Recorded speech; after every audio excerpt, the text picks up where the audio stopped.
Folks, we're here this afternoon at Commissary Point and have the pleasure of being joined by Mr. Ted Joanen, kind of a legend in these parts. Man used to manage the Rockefeller Wildlife Refuge for many years.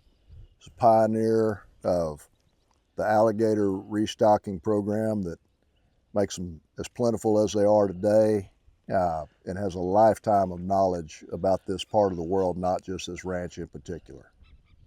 How you doing, Ted? Fine, doing real good. Thank you. You're very welcome. So population-wise, I can remember, being a kid in the 70s, an alligator in my part of Texas was fairly unusual. It was a big thing to see one. We had a few, Right, but not right. many. I'm sure y'all had more over here, but relative to, the mid-70s versus today, how dramatically has the overall population increased? The population, when I started at Rockefeller, I started as a graduate student, and I went to work for the department in 1963. I had my master's degree in wildlife management. Populations were extremely low, and it was just simply over-harvest. There was no controls, no regulations, and the price on the skins kept going up, so people continued to harvest the gator, and of course the population went down. That was also the time of the big oil exploration, the geophysicals, and people were going out on marsh buggies, doing these seismic shoots, and going into female habitat, and with pole hunting, put a pole in a hole and pull her out and kill it with a hatchet, and they were killing breeding females. And we found out that the breeding females make up only about 5% of the total population. So that's the goose that laid the golden egg. That's the female you want to keep, the animal you want to keep. So we protected the female. We closed the season. We did a bunch of restocking animals off these refuges. We brought them out to private lands. And we also passed regulations, gave them some kind of federal and state protection. And with that federal and state protection, populations really exploded. And today we have probably 2 million alligators in the state of Louisiana. We got more alligators today than we have when our grandfathers were here. And you say, well, how did that happen? We got more habitat. The oil companies, when they were cutting these big canals to reach their mineral sites, they were cutting male habitat. They were providing these big canals, and that's where these big males stayed. Belted in the spring, the females came out in courting groups. They mated with the male. Then they went back into isolation. And alligators are solitary nesters. They don't nest like Nile crocs. Nile crocs nest in colonies. Alligators are solitary nesters, and they big mound nest about 3 feet high, cone-shaped, and lay about 35 to 40 eggs in it. And it takes 65 days for those eggs to hatch. And then the young will hatch out, and that's usually late August into September. And then they go directly into hibernation at the end of September, 1st of October. So they really don't eat that much. So they go into hibernation at about hatching size, 8.5 to 9 inches long. And that's when mortality takes place. That's when birds eat them, garfish eat them, otters eat them, and other alligators eat them. Alligators are cannibalistic, and they will eat each other. We did studies where we saw 10-footers eat 8-footers, 8-footers eat 6-footers, 6-footers eat 4-footers, and on down. It's a peck order. But we have been able to manage the alligator, and my concern as a wildlife biologist, I wasn't too concerned about the population of alligators, but how do you get 3.5 million people in the state of Louisiana to live with 2 million alligators? You do it with a hunting season. You take where you get high human alligator contact, like at swimming places and picnic areas and beautiful rivers and lakes and all. And that's where you encourage people to take these alligators.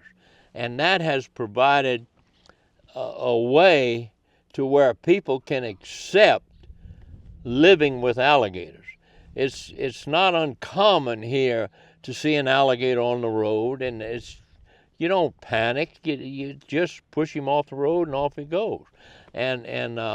So people in Louisiana have learned to live with alligators, learned to live with wildlife populations, and that's why this program has been so successful. It's because of the people have accepted the program, the courts have prosecuted the poachers, and the markets are there mainly for the Hermes group and Gucci and Cartier and these kind of people, and it works out. Also, the farmers now are selling their farm skins to the exclusive watch strap people.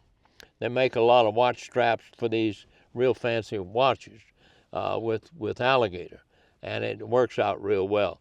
Louisiana produces more skins than the entire continent of Africa because it's a good management program.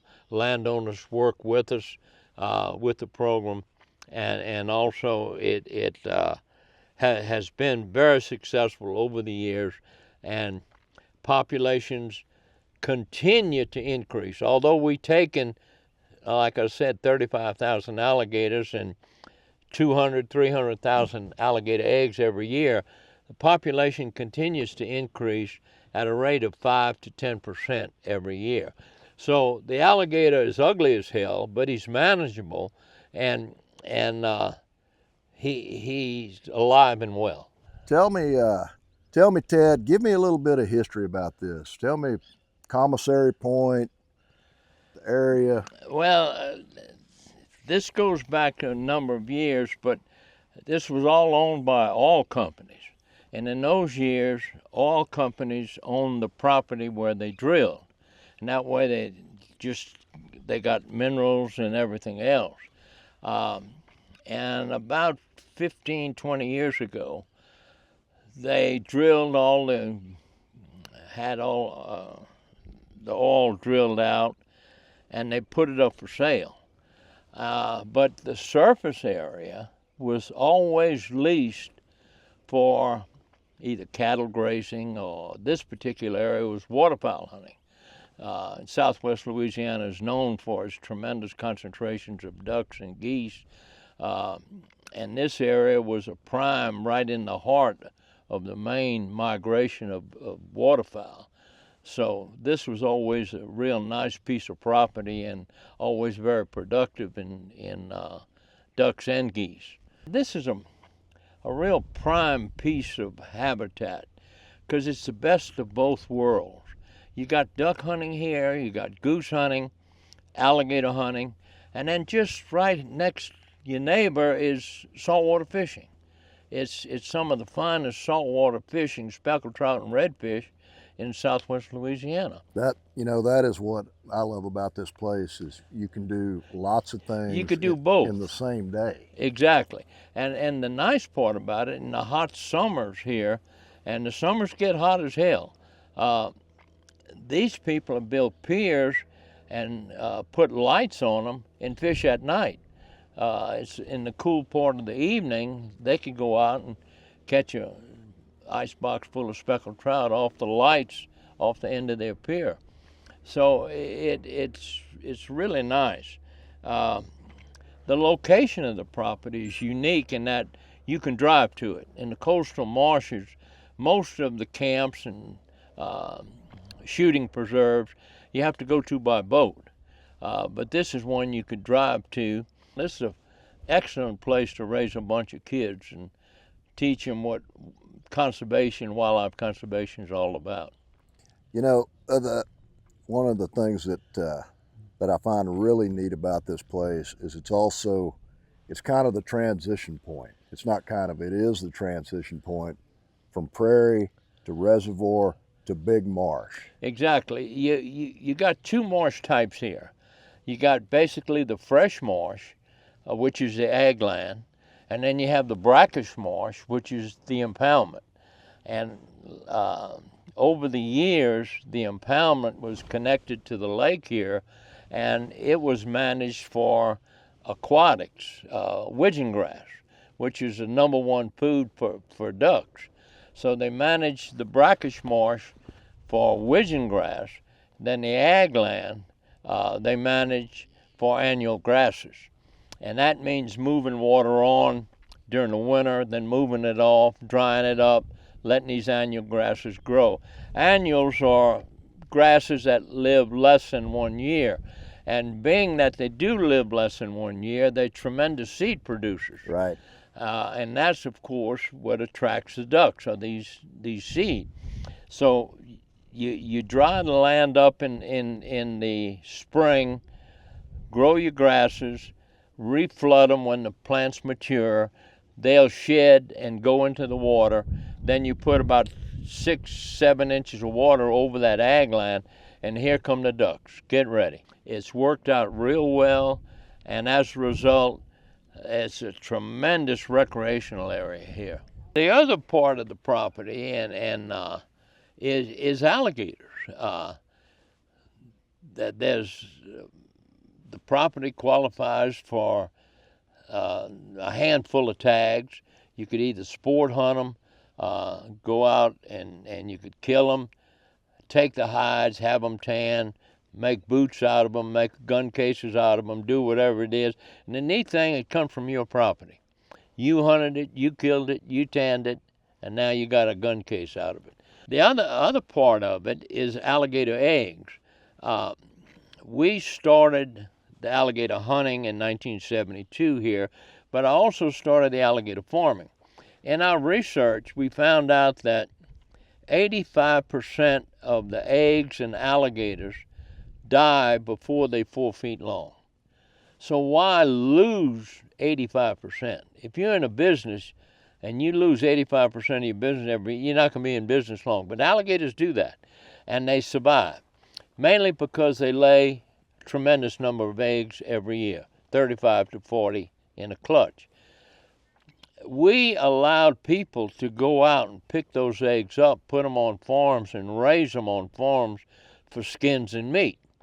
And we have developed an alligator farming industry here that's valued at about $200 million.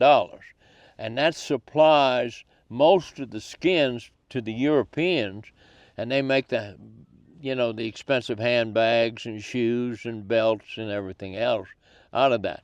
So Matt has a few nests he follows, and he can sell those eggs to farmers. So that's added income. If, during the summer, June and July, want to go fight a mama alligator for our eggs, you can do that here.